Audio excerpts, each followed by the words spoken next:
Hello दोस्तों, क्या हाल है आप लोगों के। तो आज ये जो मैं वीडियो बना रहा हूँ काफ़ी टाइम के बाद बना रहा हूँ, अराउंड 1 महीने से ज़्यादा हो गया है। उसका रीज़न ये था कि यार मेरे को लगता है कि जितनी भी इंपॉर्टेंट वीडियो है इन रिलेशन टू, चाहे वो इंटरव्यू रिलेटेड हो या फिर प्रैक्टिकल प्रोसेस क्या होता है स्टैटरॉइड का, सारी यूट्यूब के ऊपर अवेलेबल। और इवन अगर आप डीप में जाना चाहते हो सारी चीज़ें, लाइक स्टैटरॉइड को आप प्रैक्टिकली जाना चाहते हो, स्टेप बाय स्टेप किस तरीके से होता है, क्लाइंट के साथ किस तरीके से इंटरेक्शन होती है, तो उसके लिए कोर्स बना रखा है। तो मुझे ऐसा लग रहा था कि सारी चीज़ें तो है अपलोडेड, तो अब इस वक्त मतलब इवन मैंने सीरीज भी बनाई काफ़ी सारी, आप देखोगे काफ़ी सारी चीज़ें आपको मिल जाएगी। मतलब आपके लिए एक ओवरऑल सारी चीज़ें अवेलेबल है यूट्यूब के ऊपर, कोर्सेज के ऊपर। तो वही मैं सोच रहा था कि नीड क्या है, क्या चीज़ बनाई जाए।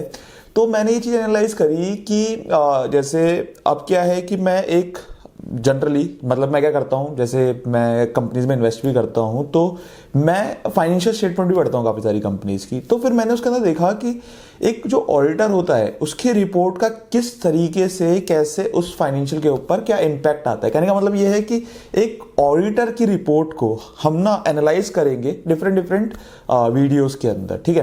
तो जैसे आज एक कंपनी को हम उठाएंगे, ठीक है, जिसके अंदर हम बात करने वाले हैं उस कंपनी के बारे में, उसके अंदर हम एनालाइज करेंगे उसकी ऑडिट रिपोर्ट को, है ना।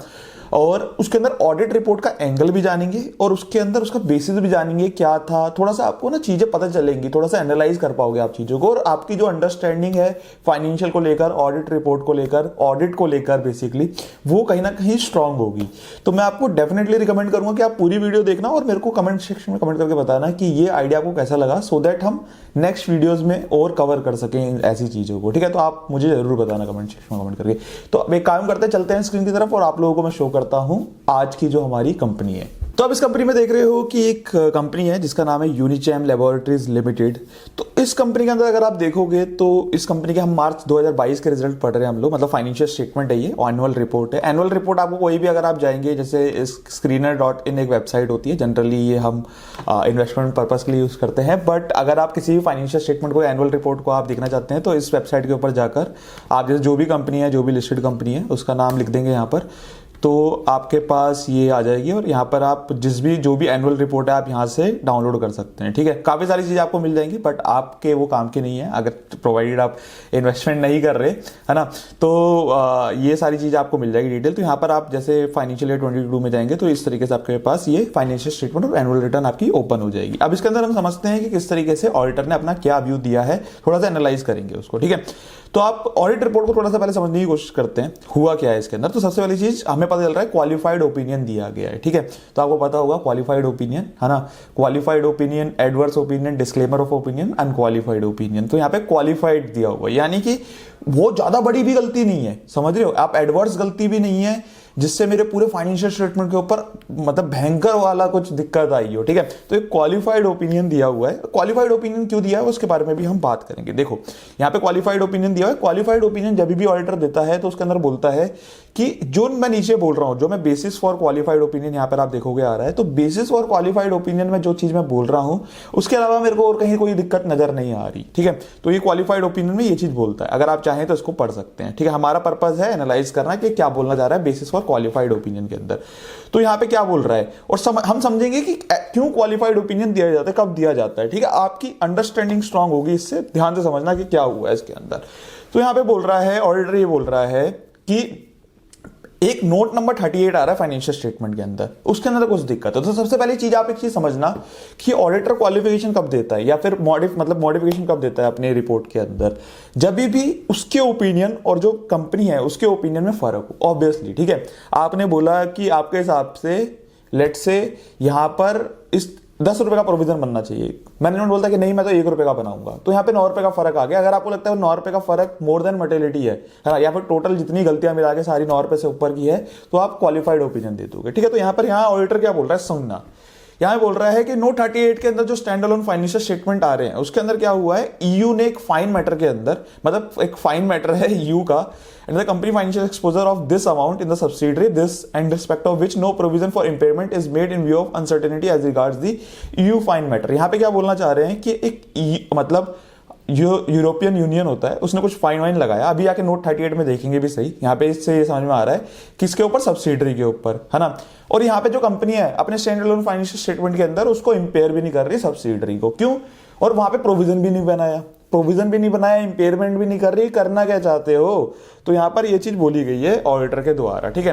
तो यहाँ पर क्या है, ऑडिटर को लगता है कि यार प्रोविजन बनना चाहिए, लेकिन वो प्रोविजन नहीं बनाया। क्यों नहीं बनाया, उसका क्लाइंट जस्टिफिकेशन देगा अपने फाइनेंशियल स्टेटमेंट के अंदर, ठीक है, कि वो क्यों नहीं बना रहा है, ठीक है। तो आप समझेंगे, क्योंकि आप समझो ना, आप एक चीज बोल रहे हो, आप ऑडिटर और मैनेजमेंट का व्यू डिफरेंट होना चाहिए ना। तो मैनेजमेंट का व्यू क्या है वो तो समझ में आए पहले।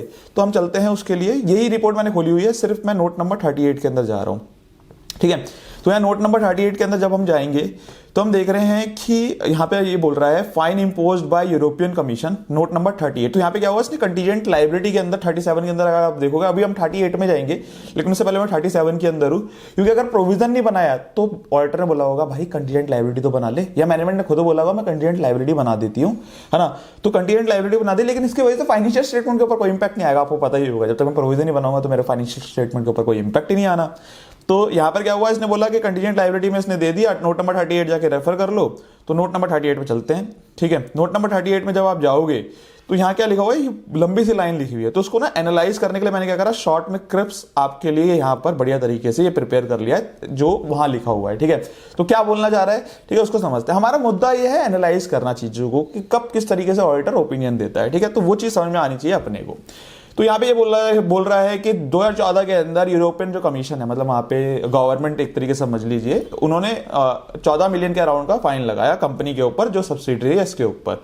उन्होंने ईयू कंपटीशन लॉ को ब्रीच करा होगा, है ना।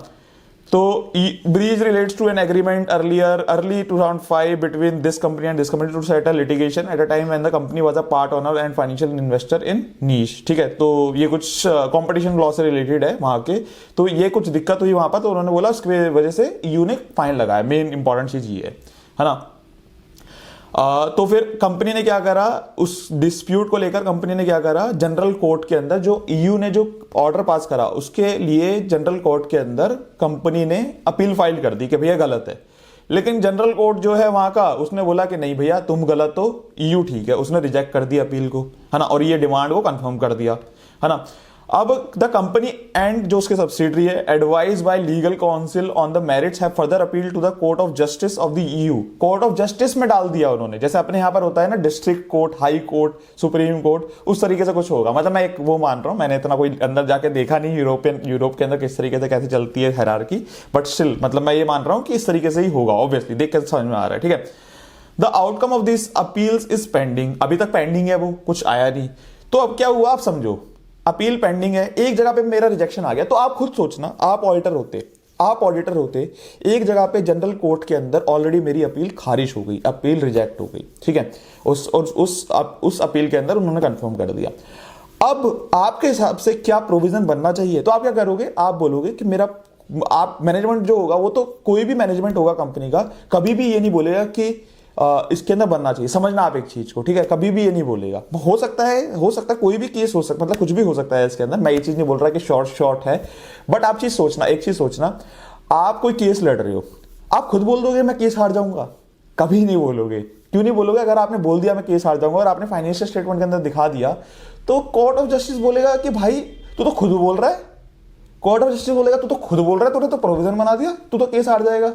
समझ रहे हो? मतलब ये चीजें ना एनालाइज करने वाली चीजें होती है। हम ना ये चीजें एनालाइज नहीं करते एज ए चार्टर्ड अकाउंटेंट, ठीक है। तो ये चीजें एनालाइज करने वाली चीजें होती है। अब मेरे पास मेरे को ऐसे क्वालिफिकेशन काफी सारे दिए हुए हैं, तो मेरे को पता है कि क्या थॉट प्रोसेस होता है, ठीक है। तो आप ये समझना कि तो ऑडिटर क्या बोलेगा, ऑडिटर यही चीज बोलेगा कि भैया तू उसके ऊपर प्रोविजन बना। मैनेजमेंट का व्यू होगा कि हम अगर मैं बना दूंगा तो यार कोर्ट ऑफ जस्टिस बोलेगा कि तू खुद बोल रहा है हार जाएगा, तो हम क्या बोले तो जीत जाएगा। तो हम क्या बोले, ये जो तेरी डिमांड है वो गलत है ना। तो ये चीज रहती है। तो उसने क्या बोला, उसने बोला that despite online legal process the company management based on legal advice has not made a provision for the fine considering it is a contingent liability. मतलब कि लीगल एडवाइस ली किसी लॉयर से, कोई लॉयर बुलाया, उससे लीगल एडवाइस ली और बोला कि कंटीजेंट लायबिलिटी है। उसके बेसिस पे जो वहां का जो ऑडिटर है सब्सिडरी का, उसने क्वालिफाइड ओपिनियन दिया अपनी रिपोर्ट के अंदर। This qualification has been included in the company's consolidated financial statement audit report as well. उसके अंदर जो कंसोलिडेटेड फाइनेंशियल स्टेटमेंट जो आ रही है उसके अंदर भी डाल दी गई, ठीक है। अब हमने ये चीज एनालाइज कर ली, हम वापस आ जाते हैं। अब हम बात करते हैं कि क्वालिफाइड ओपिनियन दिया है, एडवर्स क्यों नहीं दिया, उसके बारे में थोड़े से बेसिक चीज डिस्कस कर लेते हैं। क्वालिफिकेशन और जो एडवर्सिटी होती है, देखो यार क्वालिफिकेशन के अंदर क्या होता है, अगर मैं जाऊं यहाँ के, अगर देखो फाइनेंशियल स्टेटमेंट में जाता हूं मैं, स्टैंड अलोन फाइनेंशियल स्टेटमेंट में चलते हैं एक बार, यहां आप देखोगे बैलेंस शीट का जो टोटल साइज है वो आ रहा है 312, मतलब 312 लाख, ठीक है, इन लैक्स के अंदर 312 लाख। यहां पे कितने का था, 10,000 का। आप एक चीज समझना, एक चीज आपको और दिखाता हूं, ये बैलेंस शीट साइज आ रही है, यार रेवेन्यू आ रहा है 94,000 का, और 94,000 का रेवेन्यू आ रहा है, और यहाँ पे लॉस आ रहा है। तो जनरली क्या होगा, समझना एक चीज को, यहाँ पर ना जब भी इस तरीके से सिचुएशन रहती है कि आप देख रहे हो प्रॉफिट फ्लक्चुएट कर रहा है, लास्ट ईयर प्रॉफिट था, इस बार लॉस है, तो जनरली क्या होता है, कभी यहाँ के अंदर जो मटेरियलिटी का जो बेस ले लिया जाता है, ठीक है, जिन लोगों को मटेरियलिटी और ये सारी चीजें डीप में जानी है, अगेन मैं कहूंगा आप जाके कोर्स ज्वाइन कर सकते हो, है ना, statutory audit, master blaster of statutory audit, उसके अंदर हमने डीप में बात करी है इन सब चीजों के बारे में। तो रेवेन्यू फ्रॉम ऑपरेशन जैसे आप देख रहे हो 94,292 का आ रहा है मेरा, यहाँ पे लैक्स के अंदर आ रहा है। तो यहां पर अगर आप देख रहे हो तो अब क्या है, अगर इसका ऑडिटर ने क्या करा होगा, 1% निकाला होगा, 1% कितना आएगा, 9,429, ठीक है। जनरली मैं बता रहा हूं, मेरे को नहीं पता ऑडिटर ने क्या मटेरियलिटी किस बेसिस पे यूज करी, क्योंकि वो ऑडिटर के डॉक्यूमेंटेशन, ऑडिटर का डॉक्यूमेंटेशन उसका खुद का डॉक्यूमेंटेशन होता है, वो पब्लिकली रिलीज नहीं करता, तो पब्लिकली कुछ चीज नहीं है, लेकिन उसने मेरे को लगता है कि ये निकाला होगा 1% ऑफ दिस रेवेन्यू, तो इसका आता है 9,429, तो 9,000, ठीक है। और यहां पर जो गलती है वो कितने की है, कहां गई हमारी गलती, वो है 12,000 की। तो मटेरियलिटी से थोड़ा सा ऊपर, मटेरियलिटी से थोड़ा सा ऊपर, लेकिन ज्यादा ऊपर नहीं। ऐसा नहीं है कि एडवर्स कब होता है, जब बैलेंस शीट का जो साइज हम देख रहे हैं 3,12,000 लैक्स है ना, वो अगर लेट से उसका 10% होता है, 20% होता है, मतलब 20% ऑन एन एवरेज हम लोग एडवर्स ओपिनियन दे देते हैं अगर इतनी बड़ी गलती होती है तो, ठीक है। तो इतना बड़ा तो है नहीं अमाउंट, तो हम यहाँ पे क्या करेंगे, यहाँ पर हम बोलेंगे कि इसलिए हमने क्वालिफाइड ओपिनियन दिया हुआ है, ठीक है। तो हम ये चीज बोल रहे हैं, हमने क्वालिफाइड ओपिनियन दिया, the impact on the including above provision would be that the, यहां पर अब देखो, यहां पे ना जस्ट चीजें बतानी पड़ेगी कि इसका इंपैक्ट क्या आएगा। अब देखो, that we draw attention to this regarding the EU fine matter and the company financial exposure of this amount in the subsidiary, in respect of which no provision for impairment is made in view of uncertainty as regards the EU fine matter। मतलब कि मैं क्या कर रहा हूं, मैं तो financial, मेरी जो सब्सिडरी है वो मेरी कंपनी के अंदर इन्वेस्टमेंट आ रही होगी, समझना आप एक चीज को, मेरी कंपनी के अंदर तो इन्वेस्टमेंट आ रही होगी ना उसकी, है ना, जो ये फाइनेंशियल स्टेटमेंट है, स्टैंड अलोन फाइनेंशियल स्टेटमेंट मेरी सब्सिडरी की, तो मैं कह रहा हूं मेरे इंपेयरमेंट करना है, उसको वहां पे डालना चाहिए था प्रोविजन, ठीक है, उसको वहां सब्सिडरी में डालना चाहिए था प्रोविजन, और मेरे को करना चाहिए था इंपेयरमेंट उस सब्सिडरी का। ध्यान से समझना क्या खेला जा रहा है यहाँ पे। ये सब चीजें जो है ना, सबसे पहले चीज तो मैं आप लोगों को बता दूं, ये चीजें मेरा जो एनालाइज जो मैं कर रहा हूं उसके बेसिस में आपको बता रहा हूं, हो सकता है यहाँ पे ऑडिटर का व्यू कुछ और भी हो सकता है, ठीक है। तो यहाँ पर जो चीजें हैं जो समझ में आ रही है उसके बेसिस में आपको बता रहा हूं, ठीक है। जो चीजें एज अ रैशनल पर्सन और as a rational stakeholder मैं समझ सकता हूं, वो चीजें समझ रहा हूं। The impact on the standalone financial statement of including the above provision would be that the company would show loss of this amount. अगर ऐसा होता तो कंपनी का इतने का लॉस दिखाई देता और बैलेंस इन अदर इक्विटी इतना बन जाता, as at balance sheet date as against the reported figures of loss of this much and other equity of this much. तो क्या होता, इतने से ऊपर नीचे हो जाता, वो चीज बताना चाह रहा है, अगर ये इसका इंपैक्ट लिया जाता तो, बस इतना बोलना चाह रहा है। उसके बाद वही चीज बोल रहा है कि हमने ऑडिट कंडक्ट करा स्टैंड अलोन फाइनेंशियल स्टेटमेंट के ऊपर, है ना, एसएस के अकॉर्डिंग करा, अवर रिस्पांसिबिलिटी दिस एंड दैट, वो सारी चीजें हमने यहाँ पर बात करी हुई है। फिर उसके बाद अगर आप पढ़ना चाहते हो तो की ऑडिट मैटर, जो भी ऑडिटर को लगता है जो भी की चीजें हैं कंपनी के अंदर, वो चीजें वो यहाँ पर डिस्क्लोज करता है। जैसे उसको लगता है कि सब्सिडरी जो है उसका इंपेयरमेंट टेस्ट करना उसके लिए इंपॉर्टेंट था, ठीक है, तो वो चीजें यहाँ पर इसने बात करी हुई। अगर आप इसको पढ़ना चाहते हो तो पढ़ सकते हैं, लेकिन आज की इस वीडियो के लिए हम इतना ज्यादा, हम ना धीरे धीरे चलेंगे चीजों के अंदर। अगर आप बोलेंगे कि चीजें और एनालाइज करी जाए, है ना, तो ये चीजें मैं आपको बताऊंगा, लेकिन वीडियो बहुत ज्यादा लंबी हो जाएगी। और चीजें ना, मतलब जहां पर मेरे को लगेगा, जहां पे इंटरेस्टिंग चीज है, अब जहां पे मेरे को लगेगा कि यार ये चीज आपको बतानी चाहिए, वहां पर हम वो चीजें डिस्कस कर देंगे। तो की ऑडिट मैटर हो गए, इन्फॉर्मेशन अदर, ये सारी चीजें हो गई, ठीक है, ऑडिटर रिस्पॉन्सिबिलिटी हो गई, उसके बाद कारो रिपोर्ट आती है, ICFR आती है, सारी चीजें आती है। तो एक एक करके चलेंगे, प्रोवाइडेड आपको चीजें समझ में आ रही हो, आपको मजा आ रहा हो, है ना, वो उस हिसाब से हम लोग चलेंगे। ऐसा नहीं हो कि मैं सिर्फ वीडियो बना रहा हूँ और पता चल रहा है कि आप बोलोगे यार क्या बना दी है वीडियो, है ना, तो ये चीजें हैं। तो बस यार यही था इस वीडियो के लिए। होपफुली आपको ये वीडियो मजा आया होगा, समझ में आई होगी चीजें। आपको वीडियो पसंद आई तो लाइक जरूर करना, चैनल को सब्सक्राइब कर देना अगर इस तरीके की वीडियो और चाहिए, और कमेंट सेक्शन में कमेंट करके बता देना भाई कि और चाहिए आपको इस तरीके की वीडियो। बाकी मिलते हैं नेक्स्ट वीडियो के अंदर। Thank you so much.